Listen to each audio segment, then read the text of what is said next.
A1 milk અને A2 milk. A1 milk જે છે એ આપણી જર્સી ગાયનું દૂધ અને A2 મિલ્ક છે ગાયનું દૂધ, આપણું દેશી ગાયનું દૂધ. અત્યારે અમે જે ઇન્ફર્ટિલિટી જોઈ રહ્યા છે, લોકોના જે માનસિક તકલીફો જોઈ રહ્યા છે, શારીરિક તકલીફો જોઈ રહ્યા છે, એનો એક રૂટ છે ને દૂધમાં છે. કારણ કે દૂધ પીવો, દૂધ પીવો, દૂધ પીવો, પણ એ કોઈ નથી કહેતું કે કયું દૂધ પીવો. બહુ ક્લિયર છે કે A2 મળે છે તો પીવો, નહીં તો વિગત થઈ જાઓ, નહીં પીવો. આ બે ગાયમાં શું ફરક છે? ખૂંદ. આ દેશી ગાય છે ને એને ખૂંદ હોય, હે ને, અને આ ગાય કેવી હોય? સીધી હોય. આ ગાયનું મહત્વ એટલા માટે છે કારણ કે આ ગાયની ખૂંદમાં સૂર્યકેતુ નાડી છે.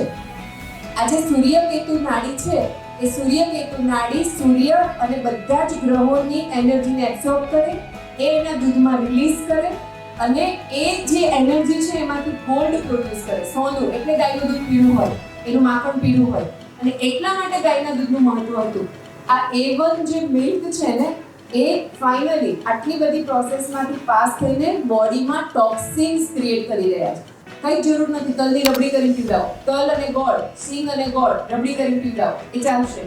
બહુ સારું ભગવાને આપ્યું છે તો બદામનું દૂધ કરીને પીવડાવો, કોપરાનું દૂધ કરીને પીવડાવો, પણ ટોક્સિન્સ ક્રિએટ થાય છે ને, બચ્ચાઓ છે ને હાઇપર એક્ટિવ થઈ જાય અને પછી મા બાપની ઝાપટો ખાય છે. તો દૂધ પી, દૂધ પી, દૂધ પી. દૂધ સંપૂર્ણ આહાર છે, પણ જો દેશી ગાયનું મળે તો.